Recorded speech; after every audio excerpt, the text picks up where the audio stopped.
श और व का जो अक्षर है ये कम रस का अवबोधक है, और यह रस जो है ये सृष्टि का बीज है। रस ही सृष्टि का बीज है, उसी से सृष्टि होती है। ये ब्रह्मा का अवबोधक है क, और ई जो है ये शक्ति का अवबोधक है। शक्ति ही श्री है, और श्री का जो आश्रय है वो विष्णु है, ये पालक का अवबोधन करता है। और श जो है वो शिव का अवबोधन कराता है। ब्रह्मा विष्णु और महेश, ये क ई श, और वह जो है वो इन पर आधिपत्य का अवबोधन कराता है कि आप ब्रह्मा विष्णु और महेश के भी स्वामी हैं, इसलिए आप केशव हैं, कैशव।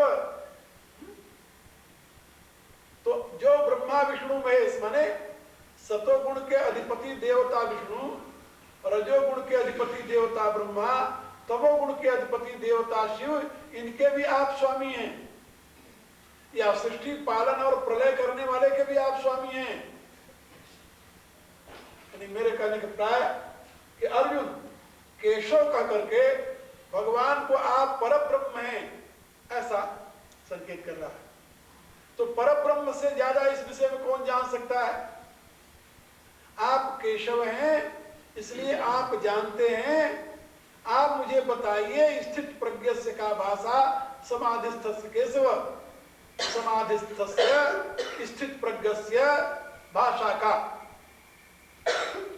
जो समाधि को प्राप्त कर चुका है, जो स्थित प्रज्ञ हो चुका है, उसका लक्षण क्या है, उसका चिन्ह क्या है?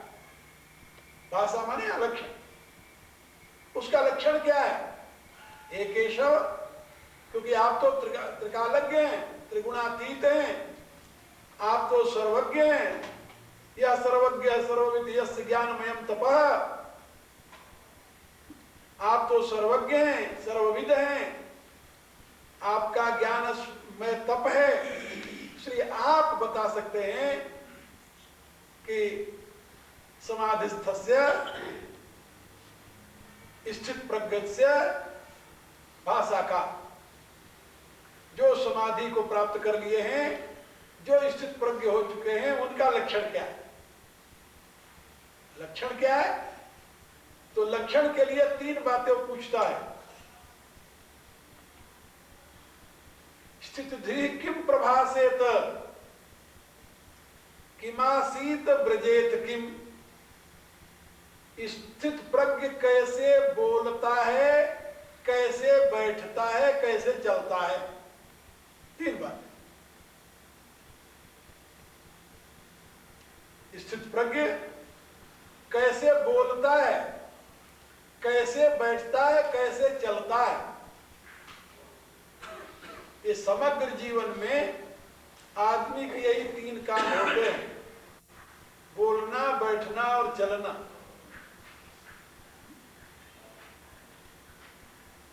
चलने के लिए क्या करते हैं आप? उस व्यक्ति की चाल चलन ठीक नहीं है, या उस व्यक्ति की चाल चलन बहुत अच्छी है। वो चाल चलन क्या होता है? चलना क्या होता है?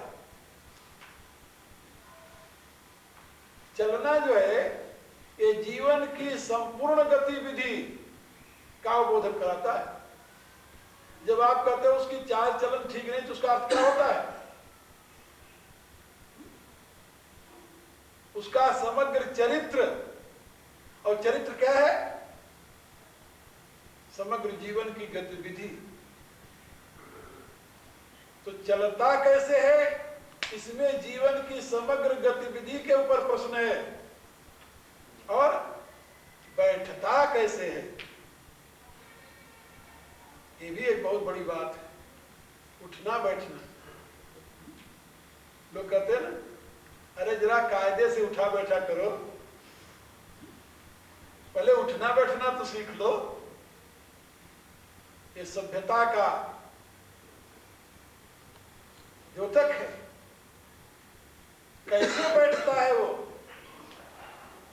बैठना आसीत जो है शुद्ध है, केवल बैठने के अर्थ में ही नहीं है, उसके जीवन की गति कैसी है, उसके जीवन की स्थिति कैसी है। दो ही अवस्थाएं होती हैं, गति और स्थिति। यानी सक्रिय अवस्था में क्या करता है, कैसे रहता है, और निष्क्रिय अवस्था में क्या करता है, कैसे रहता है। दो ही अवस्था है ना, एक तो सक्रिय अवस्था है, एक निष्क्रिय अवस्था है। तो आप हमेशा 24 घंटे सक्रिय तो रहते नहीं, निष्क्रिय भी होते हैं, ये दोनों बातें। और क्या बोलता है आपके इस संसार के व्यवहार में मूल आधार वाणी है। वाणी, वाणी से बड़ा और कोई आधार नहीं है। और यदि इस आधार को आप समझ लें, इसको व्यवस्थित कर लें, तो सारा जीवन आपका व्यवस्थित हो गया, सारा व्यवहार आपका व्यवस्थित हो जाएगा वाणी मात्र से।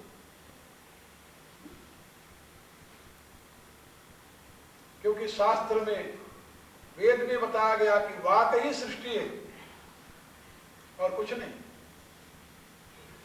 बड़ी महिमा है इसकी, फिर कभी समझाएंगे। लेकिन वाणी की बड़ी महिमा है, इसलिए पहले वो पूछता है, स्थिति किम प्रभासे, जिसकी बुद्धि स्थिर हो गई है, किम प्रभासे, कैसी वाणी बोलता है वो, क्या कहता है बोलता है तो, कैसे बोलता है वो, क्या बोलता है वो, किम प्रभासे। और किम आसीत, कैसे बैठता है वो, और ब्रजेत किम, चलता कैसे है वो। ये तीन प्रश्न हैं, तीनों बहुत महत्व के हैं। और मैं समझता हूं कि इसमें जीवन के समग्र भावों को उसने जानने की जिज्ञासा व्यक्त की है। किसी व्यक्ति के जीवन की समग्रता को जानना हो तो उसकी वाणी से, उसके उठने बैठने से और उसके चाल चलन से ही समझा जा सकता है। और इन्हीं तीनों के विषय में अर्जुन का प्रश्न है कि जो समाधिस्थ है, जो स्थित प्रज्ञ हो चुका है, उसके वचन, उसका उठना बैठना, उसका चाल चलन कैसी होगी। ये प्रश्न बड़ा गंभीर है। और अभी तो मैं बाहर जा रहा हूं, लौट करके आने के पश्चात ये चर्चा फिर आप लोग सुनेंगे और आगे स्थित प्रज्ञ की व्याख्या मैं आप लोगों को सुनाऊंगा। भगवान की कृपा बनी रही, स्वास्थ्य साथ दिया तो। अब प्रार्थना कर लें, समय बहुत हो गया। ओम भूर्भुवः स्वः तत्सवितुर्वरेण्यं भर्गो देवस्य धीमहि धियो यो न प्रचोदयात्। सर्वे भवन्तु सुखिनः, सर्वे सन्तु निरामयाः,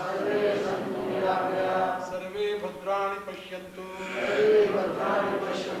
मा कश्चित् दुःखभाग् भवेत्। ओम पूर्णमदः